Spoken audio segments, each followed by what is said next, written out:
welcome to another edition of What's Happening. I'm Gail Burke. I'm here with my co-host, George Binns. Before we introduce our guest, I just wanted to remind you that there is an initiative petition going around the state of Massachusetts. And the petition is to allow the people of Massachusetts to have a say in whether or not we keep Common Core in the schools. So if you're at the supermarket, you may be approached by someone asking for your signature. Please sign. All it does is allow the people to have it on the ballot so we can vote either yes or no to keep Common Core or to lose it. Our guest tonight is Rick Marciano, who is running for City Councilor in Ward 3. Welcome to the show, Rick. Thank you very much, Gail and George. Can you tell us a little bit about why you're running? One of the reasons I'm running is because I feel that Jim Latter is not doing his job he's supposed to. He's supposed to represent the citizens. And what automatically turned me around was the McKay School. He never talked to the neighbors and organized them with the developer. He didn't have a clue what was going on at all. If you go back and look at the city video of, I believe it was April 6th, you'll see where he was just out there in left field not knowing anything that was going on. He's supposed to represent the constituents, keep them informed. He has not been doing that. And that, okay. Would you consider that to be the biggest problem in your ward? I'd like the ward to stay, the integrity of the residential properties. And that was part of it there. Biggest issue, though, I'm looking at property taxes because the average citizen has a budget. They don't get a 2.5% pay raise like the city of Beverly does every year. If there's no one trying to look out for the average property owner, and it falls on the renters also, because if the property owner has rental property, he has to increase the renter's rent in order to try to keep the overhead from getting out of control. The property owner's got to pay mortgages and everything else, so it also hurts the renter. So that's a key thing right now, a big part of quality of life. George? What do you think is the outstanding characteristic of Ward 3 that makes it different than the other wards? We have the golf course in Ward 3, a little bit of oceanfront. We have sprawling neighborhoods, and then we also have a lot of residential high neighborhoods with commercial property. So we have a lot of different things to look at. We also, a characteristic that's not too good, we have the school buses in Ward 3 on residential property. The school buses should not be on residential property. They should be on commercial property. So that's one of the things that I recognize that's bad about Ward 3, and that's something that should be changed. Well, if you could put the school buses, say, across the street at the Cummings Center, would that meet your criteria? It's commercial property, and I don't see it interfering with the neighborhoods. In the morning, some of the buses start up at 6 in the morning, and they'll run for an hour, and the fumes will actually travel through the neighborhood. They've got some buses now, they burn cooking oil of some type, so the smell is not as bad as the diesel used to be. But it's still, you don't need that to listen to those engines go off in the morning in the middle of a residential neighborhood. But that's a very good idea. Yeah. We have the 2-acre lot over there that's not being used. That's supposed to be for the public safety facility in the future. Yeah. And they could put them there. Very good idea. But what about this cooking oil?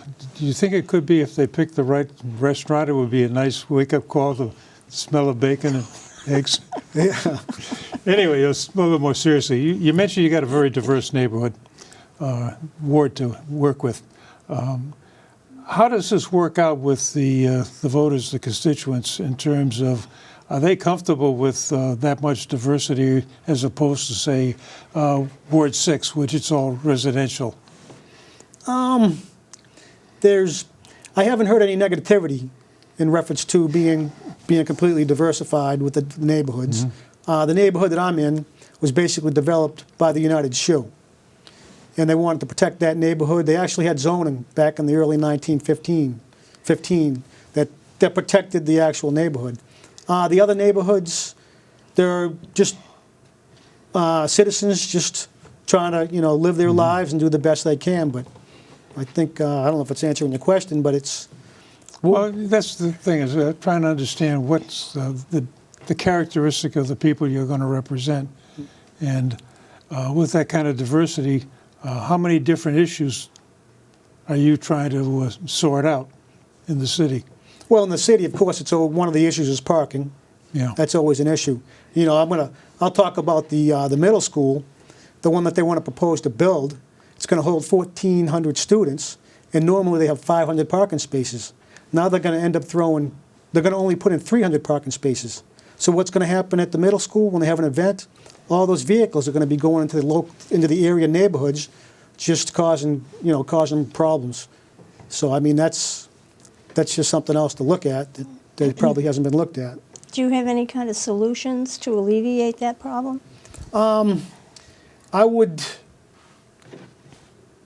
We could add on to the current school as an example, and just to keep it grades 6 through 9. Just add on to it, and that becomes the main middle school. We just refurbish it. And we maintain the same amount of traffic. The traffic won't be as bad right now, so that may be one scenario. Adding a whole nother grade there in that neighborhood, I think it'll be, it's going to hurt the neighborhood overall. Also, that was never put out in reference to McKay Street, was that it's 20% over capacity right now. Really? Yes. And I asked Mr. Benedetti, I believe his name, in from the Traffic Commission, Parking and Traffic Commission, who doesn't live in Beverly. But I never got the answer, when did you find out about the 20%? I knew it was a left-hand turn at the corner of Balch and McKay Street. I knew that, and then I hear about the 20%. They knew that. The developer should have paid some money towards future mitigation. Mr. Benedetti says, oh, the city pays zero for these improvements now because it's going to come out of the state and out of the federal government. The last time I checked, the average citizen, the money comes out of their pockets that goes to the state and goes to the federal government. So, I mean, by him saying that, I would have went directly to the developer, said, we're at 20% over capacity, or this is a left-hand turn. This is some of the options that we have. They actually had a picture of a roundabout, to put a roundabout at the corner of McKay and Balch Street. And then they're talking about taking land. Well, 75% of that land was already city-owned before they got rid of the McKay School. So I don't know why they come out after the fact and start talking about a roundabout and taking land when they could have. It was pretty much set up right there already. Could you elaborate a little bit on this left-hand turn? I'm not following you. When you come down Balch Street heading toward the golf course, okay, and you hit McKay Street, when you try to take a left-hand turn there at certain times of the day, the traffic on McKay Street is completely congested, and cars keep pulling out trying to go to the left. All hours of the day, even sometimes in the middle of the night, you hear cars beeping their horns that are trying to pull up, but they pull out too early as another car is coming down, beeping all the time. Mm-hmm. And they knew this. And I talked for a half an hour explaining to the city council about this left-hand turn. And of course, the neighbors were never notified, so I was the only one there speaking that night. Then after that, I went around to the neighborhood and I gave them the packet I had so they could look at it and analyze and say, this is what the problems are. And a few of the neighbors showed up. They praised what I had written, so they got to look at it and see the whole picture. Because when it was a school, sure, it was busy in the morning when the students were going to school. Sure, it was busy in the afternoon. Now with what they're putting there, is going to operate 24 hours, 7 days a week. And the neighbors, everything the neighbors asked for, they got zero from the developer. And that's because Jim Latter, the current Ward 3 councilor, was never involved between the developer, the neighbors, where he could say, this is what we want and we would like to see changed. There's going to be a driveway coming out of that parking lot, 64 vehicles, parking spaces. The headlights are going to go directly into a house. That's right there. Zero consideration. I would have made it a one-way where the cars could go in at that point there, where all times of the day cars are not going to go out, or at nighttime with their lights blasting into someone's house. So it's a big safety issue as well. Well, yes, it's a safety issue, I feel, and it impedes someone's quality of life that wasn't there before, that was never looked at, and it was completely ignored. Has anybody been around that neighborhood to talk to those neighbors lately? Their houses have been shaken, because my house has been shaken. I got some small cracks in the foundation right now. So what's going to happen when they start excavating for the new school? That's a good question. Those homes that are nearby, who knows what's going to happen. The present school where the middle school's at is already settled. I walked around the building today. It's not what they're talking about, as bad as they can say. There's a few structure cracks that you can see in there. Biggest one may have been half an inch around the backside of the school. But overall, the building's, it's completely solid. And it'd be a waste to destroy that school. The average citizen doesn't know that they're going to tear that school down. There's been zero transparency. The citizens, when this came to a vote with the council, the citizens were never called on the phone and never made aware what was going on. That should have been a priority that took place, but they're trying to keep everything hush-hush. It reminds me of Common Core. When you talked about, Gail, when you talked about Common Core a little bit ago, there's people right now, it's been going on for 5 years, that ask, what's Common Core? Yeah. They don't have a clue, and they don't want to have a clue. It's big business that's gone away, and nobody's there to sweep it up or clean it up right now. Oh, Well, the other potential on Ball Street, I guess, is Cummings is planning on putting in senior housing, over 55 housing. How's that going down with the neighborhood? They haven't presented that yet, so once I see the plan. But people hear senior housing and subsidized senior housing. What that is 80% of that building, in accordance to the city, that's 55 years old or older, you're considered a senior. right. The other 20%, they can put in whoever they want to put in. 10% out of the 100% has to be handicap accessible. Overall, the affordability, only 15% out of 100% has to be affordable housing. Now, is this part of the smart growth They could business in have Beverly? they could have mentioned that, but I have not seen that. Okay. Smart growth, to me, it's tax revenue is all that is. It's not, it's taken away the quality of life of Beverly with more and more traffic. Yeah. Because they're trying to make ends meet. You know, I mean, the citizens would, it's not the citizens, it's not their fault that the city can't keep a budget. You know, we elect a politician and we say they're going to take care of us, and we're trying to live our lives, you know, work a couple jobs a day, pay the mortgage, the food, everything we need to survive.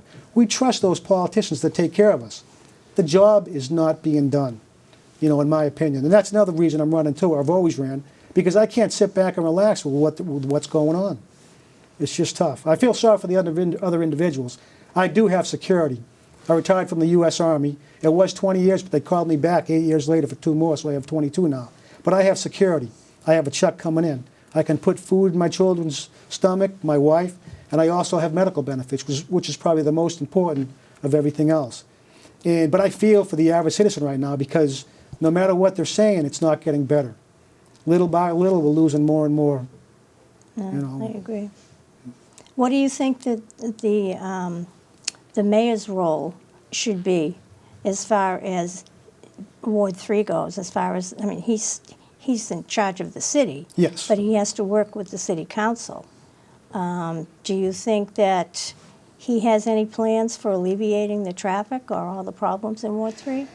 Well, he basically threw a ruse in because he's going to come in and straighten a few of the corners out up at Henry's, at the corner of Henry's, the fire station. They were talking about that. Like I said earlier, he brought in, you know, the state's going to come in and the federal government's from around McKay Street maybe in the future. Maybe we can get funds for that. So he's trying to throw ruses in. He's going to do this or do that, but he should have planned on that a lot earlier, not right now. You know, he's been in there quite a while. What are they going to do with Henry's? Do you have any idea what the details are on that? They were talking about right now where you stop at the light when you're coming from 97 from Topsfield. When you stop there's a long lane that you have to drive down, and that's very confusing. Some people want to go left, and they were talking about improving that portion of it there. Okay. I asked to see the report. I haven't seen it online yet, because once I get the report on what they want to do with the corner of McKay, the pictures, the roundabouts, I want to take those and give those to the neighbors so they can see what's going on direct, you know, possibly in the future. So, you know, keep them informed. Yeah. And that hasn't been done either. How available is this information? I mean, do they just not get it to you in a timely manner, or do they just resist giving it to you at all? Well, they should post it on one of the sites.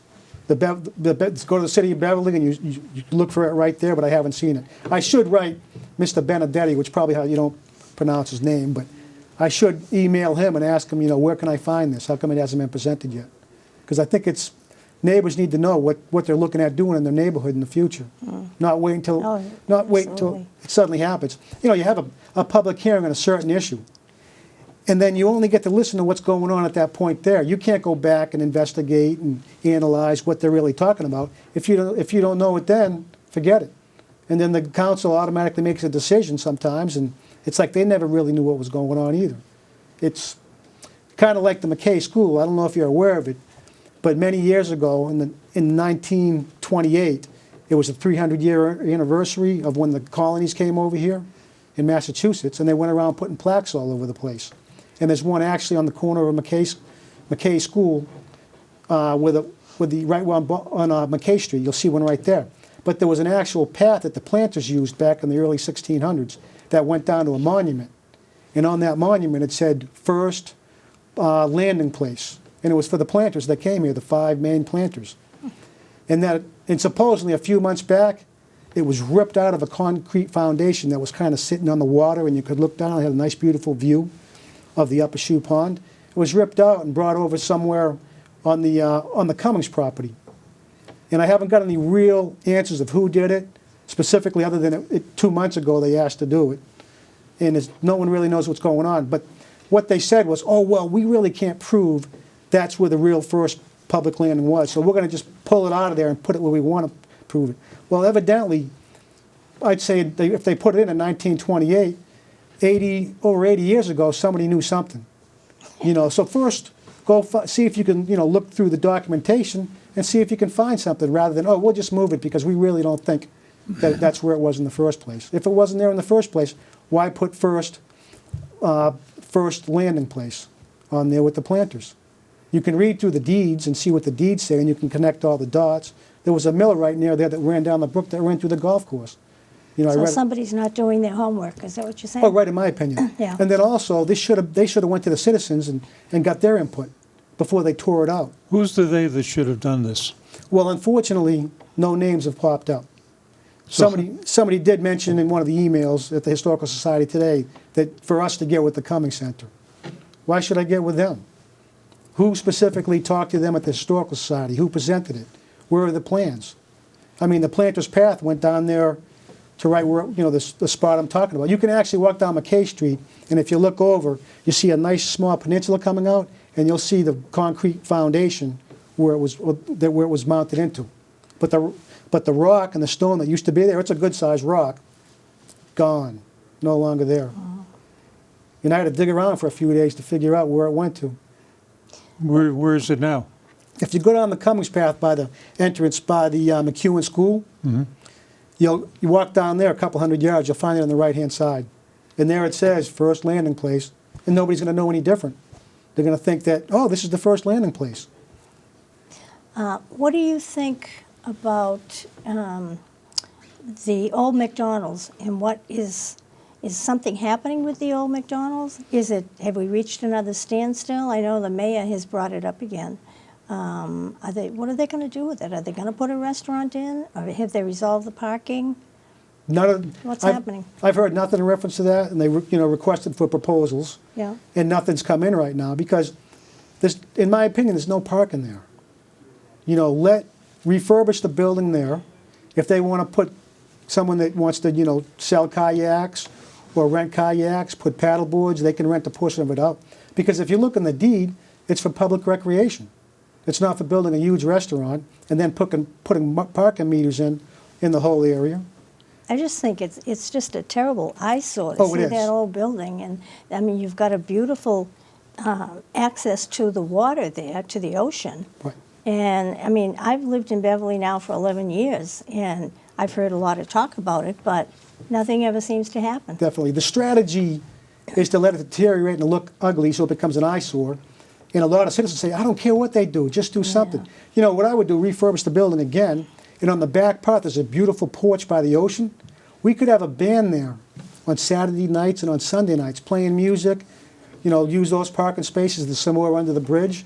A nice little band comes on down there, make that place lively.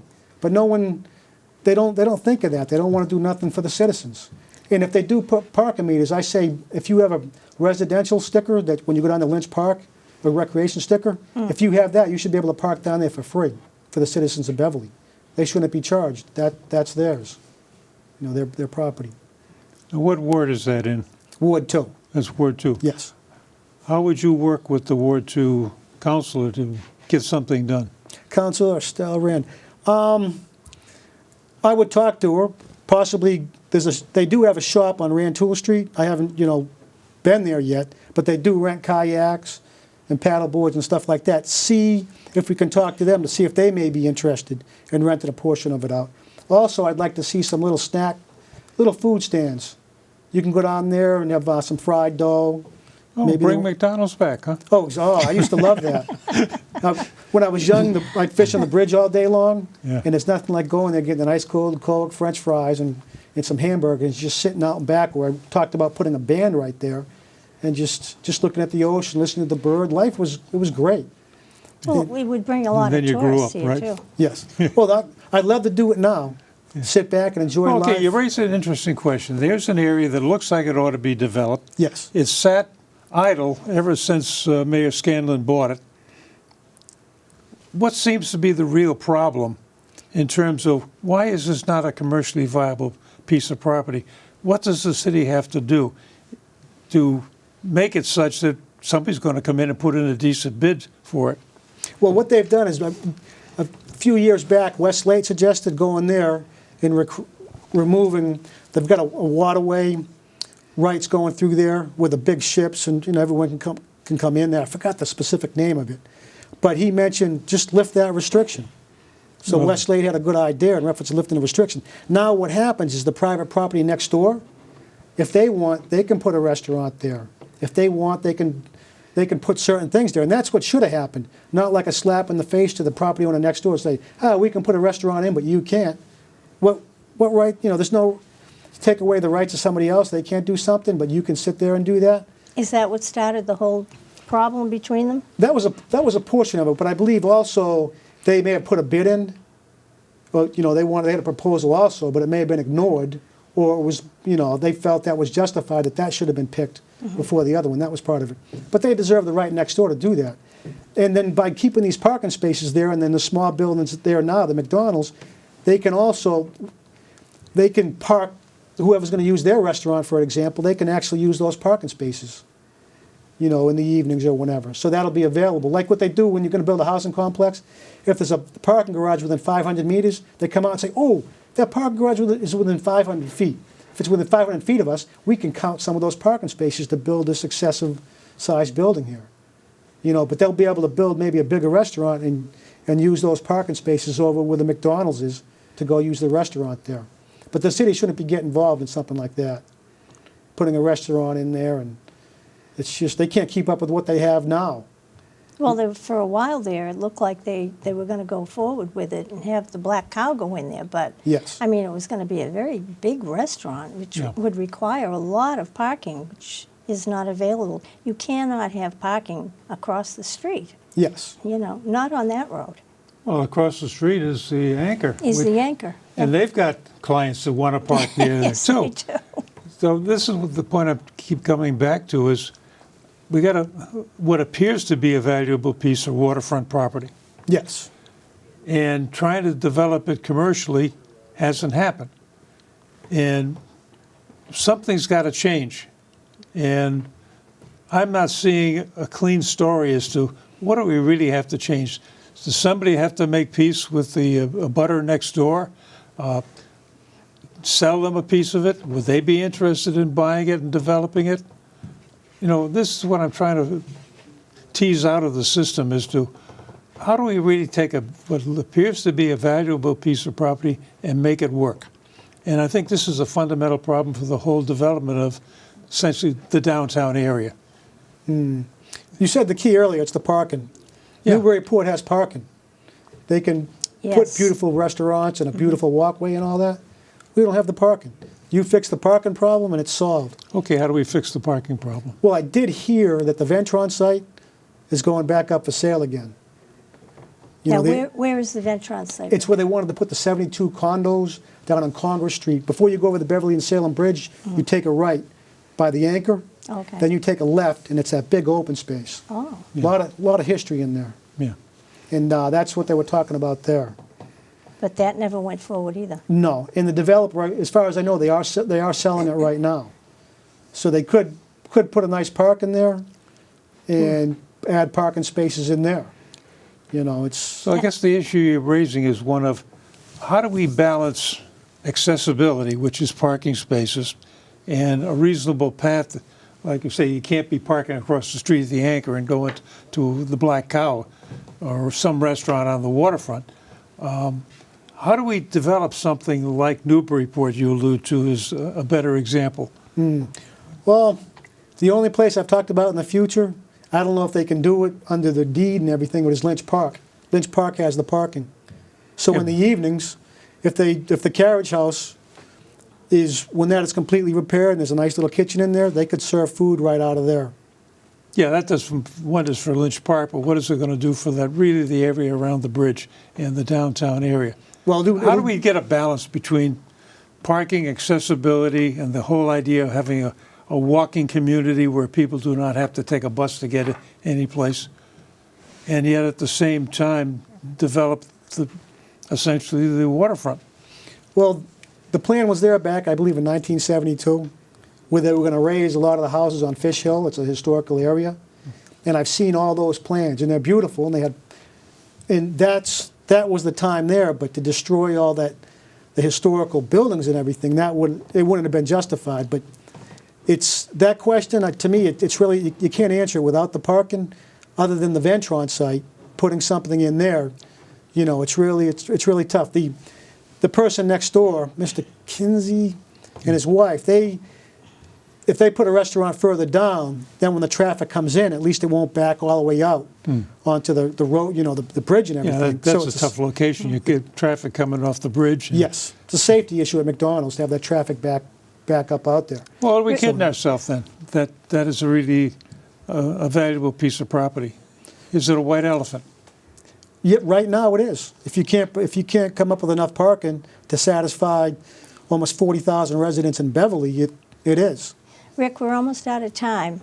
I'd like to give you an opportunity to just give your... What did we forget to ask you, in other words? So would you forget to ask me? What you'd like to say about your campaign and your candidacy? I've been running for years. I've got experience with going to the city council meetings, planning board meetings. I've gone to the zoning board of appeals meetings, conservation commission meetings. Most of the time, I do not see my opponent there. I don't know, you know, if he doesn't have the time with working and everything, but I have a little extra time from being retired, and I can pretty much be a full-time counselor for the residents of Ward 3, and also the other wards. You know, I try to represent everybody, because if I can change something in another ward, that's going to educate me to do the same thing and make it better in Ward 3. You know? Well, we want to wish you a lot of luck, and thank you for coming on the show. Thank you very much also. And we want to thank you all for watching, and we will see you the next time.